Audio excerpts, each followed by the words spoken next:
So you're an elite sleeper agent activated by the government after the collapse of society due to a global pandemic. Okay, cool. You have been sent out to recover dangerous antiviral data and samples from contaminated sources in hostile territory. Fun, right? Now imagine if you were doing this in a race against time as a deadly blizzard is beginning to bear down on New York City. Just another day at work. What the hell is that?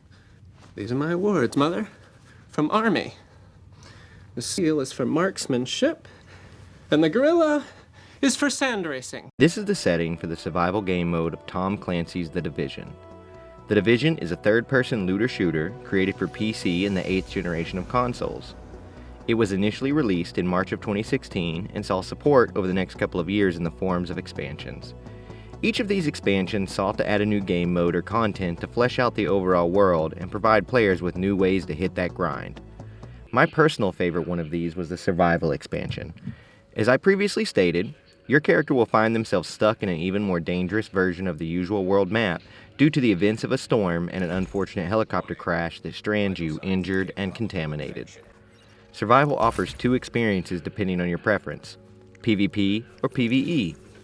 Most of you are familiar with these terms, but it would be more fair to say that the PvP is really PvEVP, where you have to consider if another player is a threat, but the NPCs are a danger to everyone. I hate these filthy neutrals, Kiff. With enemies, you know where they stand, but with neutrals, who knows? It sickens me.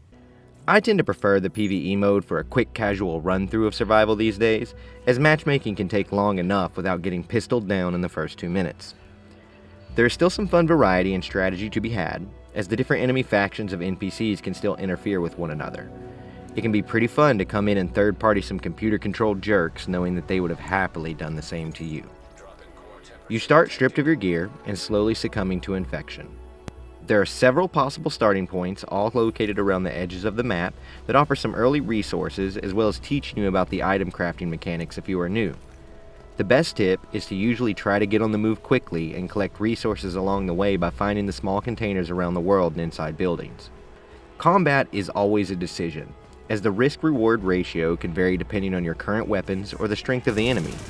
Purple and gold bar enemies can swiftly end a run if you haven't geared up a bit first.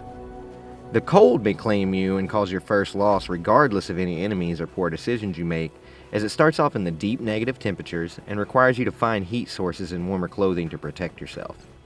Considering the timeline of release for the Division, Survival is honestly one of the best entries into the early survival or battle royale type games to follow. You must craft a virus filter to survive the increased contamination of the Dark Zone, and I highly recommend crafting some skills and better weapons first. A good sniper rifle and steady hands can make pretty quick work of most enemies in this game mode, and is one of my go-to methods. Once in the Dark Zone, you can recover the antiviral data and then prepare for extraction back to the base along with any gear caches you may have recovered during your mission. This is where the surprise came. When agents fire up a flare to signal the rescue chopper, they will suddenly be invaded by what was a new enemy type at the time, a hunter. These dudes are awesome. Now honestly, I can show one going down pretty quickly and folks have them good and well figured out, but when they first arrived they were dropping players left and right. Not only did they have skills similar to player characters, they used a new highly aggressive AI that was very aware of how quickly it could melt your health bar. If you made the mistake of letting one get too close, you also found out why they carry a hatchet.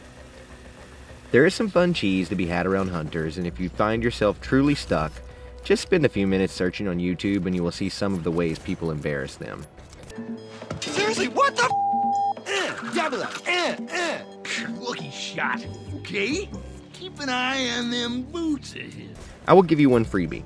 If you have a friend with you, or the supplies to craft a second flare gun, then you can call in an extraction and immediately run to another extraction site to avoid the hunter that was just summoned. Be aware that this will leave a very alive hunter at the site you are leaving. So if you are playing and you see an active extraction site ahead of you, then consider if someone ditched their hunter and if that will now also be a problem for you to deal with. After extracting, the game will score you based on several factors such as enemies down and total time spent in the survival mode. You are rewarded with gear caches to be used in the main world and game from there. It was never the most efficient way to grind or gear up a character, but it was nice that you would get something for playing this amazing game mode. So dude, what's up? Why are you talking about a single game mode from a 2016 looter shooter that had a sequel in 2019? Well, honestly, it's because I keep hearing about the two new Division games coming up. The Division Heartland and the Division Resurgence.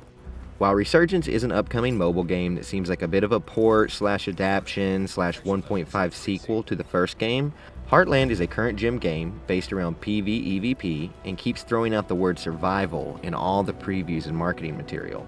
Survival. Heartland will feature a new setting of Silver Creek, set in Middle America, that will see the player agents going out on missions to loot material and attempt to push back enemy factions. There will be moving infection zones that will need to be avoided or dealt with, and a day-night cycle featuring increased danger once the sun goes down. All of this will apparently lead to us needing to extract our loot back to the base of operations to essentially reset and do it all again the next day. Just from what I've seen so far, the whole thing has given me survival meets Dark Zone vibes, which is an awesome thing. So I have signed up for the betas for both of these games and would love to revisit them with some dedicated videos once I have a chance to experience them myself. On the super rare chance someone from Massive sees this, look out for me, please. Give me free stuff. All that said, just seeing the videos for these upcoming experiences hit me enough that I re-downloaded the Division 1 and have been playing 3 to 4 games of survival a week. It is such a fun experience, even in the PvE mode. If you have a way to play this, then I suggest trying to find some folks to play it with. It can be even more fun when you are all cowering behind a car while a former NYC firefighter marches down in your position with a lit flamethrower.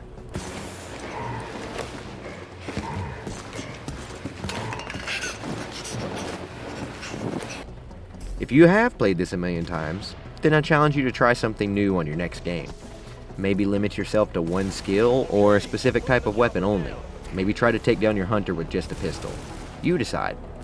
Either way, I hope that you can have as much fun with this one as I have over the years. Fingers crossed that Heartland can scratch this particular Tom Clancy itch in the future. While we're here, I will just throw out my personal wish list and you can let me know what you think or tell me yours. I would like to see most of the improvements from the Division 2, such as the armor system and new skills and talents, merged into the atmosphere of the first game, while leaning a bit harder into the MMO aspect of live service games.